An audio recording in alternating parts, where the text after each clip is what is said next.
Since the dawn of time, I'm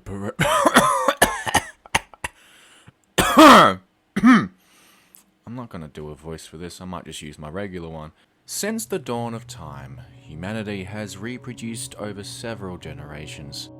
The parental figures in the children's lives are tasked with the responsibilities of teaching and guiding the child through their physical, cognitive, social, emotional, and educational development from infancy to adulthood. While raising the child during their adolescence, the parent also experiences a natural development of their own. This is the creation of that protective instinct that a parent will possess once the child is born and experiencing life. Over the course of time, religious and spiritual beliefs and ideologies have been a repeating cornerstone in guiding the youth through humanity's history. Usually, one way of a parent teaching a child about the life lessons they will experience and how to prepare for them is through stories like fairy tales, things like castles, princesses, witches, fun stuff. Instead of showing the child a picture of a cow and saying that's where their dinner comes from. Yeah, that's what happened to me when I was 8. But this video is not actually about parenting or how to parent kids, but it does relate to a form of storytelling through cryptology, or rather, just simply put, as the internet calls them, cryptids. According to the first Google result, which appeared when I searched the word up on the internet, cryptids are animals that cryptozoologists believe may exist somewhere in the wild, but whose present existence is disputed or unsubstantiated by science. So unless you're either an 80-year-old person with no internet access, or if you live in the, Democratic Republic of Congo, Greenland, or Wisconsin, you would have undoubtedly heard of at least one example of a cryptid. A few examples would include the Bigfoot or Sasquatch, the Loch Ness Monster, the Mothman, and so on. Specifically, I wanted to discuss a cryptid that originates from my home country, Australia. It's one which has had varying, alternating interpretations of its appearance, although the habitats and the behaviors remain relatively similar across different recounts. Today, I'll be talking about the Bunyip.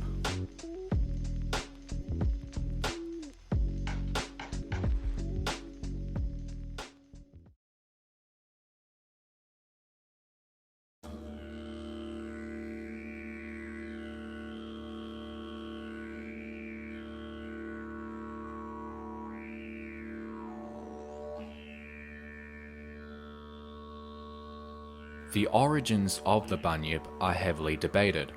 Across many tribes in First Nations Australian culture that mention the creature's characteristics, the common description of its appearance depicts it as a seal-like entity, commonly seen with a brown or black fur on its body, similar to that of a dog, while the other recorded sightings described it as a long-necked creature with extended ligaments and in some cases tentacles.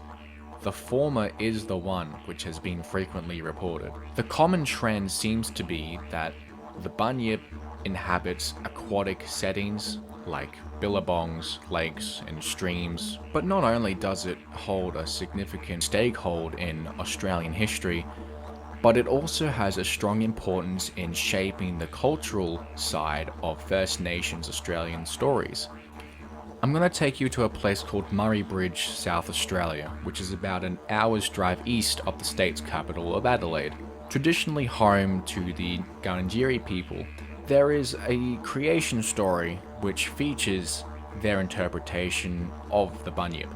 For those who don't know, a creation story is basically an explanation about how the creator spirits brought life to the land and how everything was created. While these tend to be mainly myths, the purpose of spreading these stories and teaching these stories is actually to teach the customs and the wisdom and knowledge to the newer generation of the clan. In the story, the Gurungeri man went to the river to fish, but he later decides to take more than he needs, so he decides to overfish and thinks he can get away with it. However, the elders did find out and they were extremely angry. As the man disobeyed the laws within the clan of fishing, this led to him being punished by being turned into a half fish, half man creature. Once the transformation had been completed, the elders then banished the Mulyawonk to the river where that same man fished, and he's been there ever since. The legend of the Mulyawonk is told through generations, and it's warned that if you get too close to the water at night, or if you swim alone, or if you fish more than you need to, then the Mulyawonk will come and find you and take you. The Darahal Nation of the southern eastern coast of New South Wales also reference a Bunyip-like being in their tradition, with the Tarawal and the Gadangaran clans that resided within the nation having different names for the creature. Here, the Bunyip, called the Garangati in local language, would drown and eat strangers to the land, but would not harm its own people. Nearby, close to the Hawkesbury River north of Sydney, the Darug clan of the Wurundjeri Nation had shared the story of their Bunyip through oral means. Cave art along the Hawkesbury River depicts the Bunyip being described as having a snake-like head, long neck, large body, 2 sets of flippers, and an eel-like tail.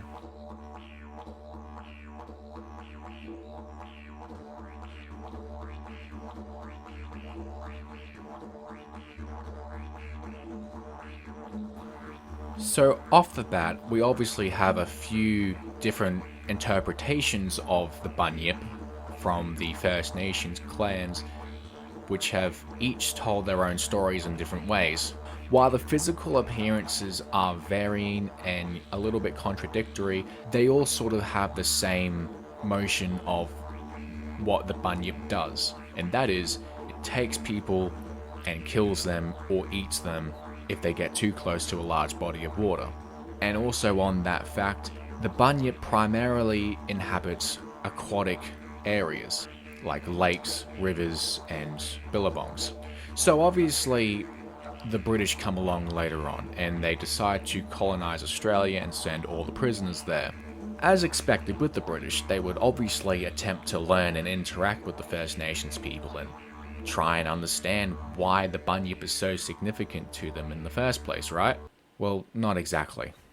When the first Europeans were traveling and creating infrastructure once arriving on the land, there were multiple accounts of a fabled creature which bellowed out a low-pitched sound. Primarily, these accounts were taken from the local First Nations tribe that these European settlers would encounter and interact with, and soon, word quickly spread, and the myth of the Bunyip quickly gained interest.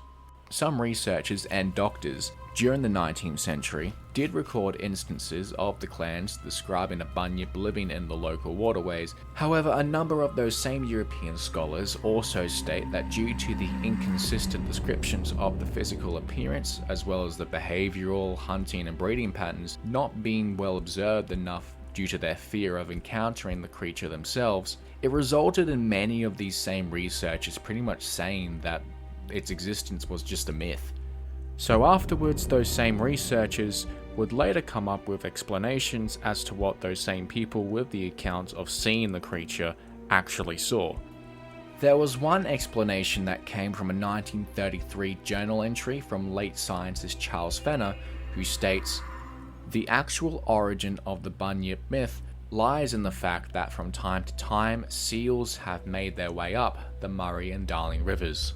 He would later elaborate that specific species of seals like the southern elephant seal and the leopard seals were known to have travelled several kilometres inland to places like Loxton and Conago.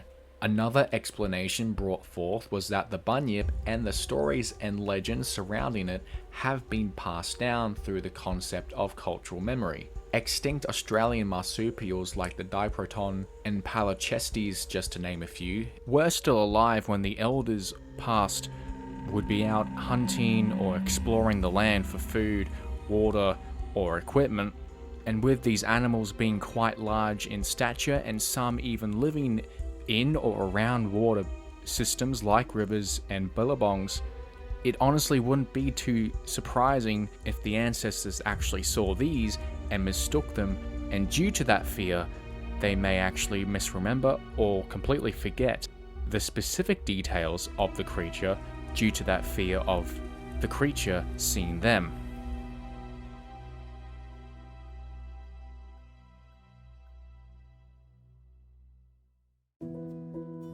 The actual term Bunyip was originally coined by the Geelong Advertiser in an article from July of 1845. The article was in relation to the announcement of the discovery of fossils near Geelong in Victoria. These fossils, according to the article, were recognised and confirmed to be a Bunyip by an Aboriginal man who was not identified. After seeing what the man drew from his sighting of the creature in comparison to the size and the stature of the fossils, the article then proceeds to describe an account from one of the European men who were also present in the moment, stating, "The Bunyip then is represented as uniting the characteristics of a bird and of an alligator. It has a head resembling an emu with a long bill, at the extremity of which is a transverse projection on each side, with serrated edges like the bone of a stingray. Its body and legs partake in the nature of the alligator. The hind legs are remarkably thick and strong, and the forelegs are much longer, but still of great strength.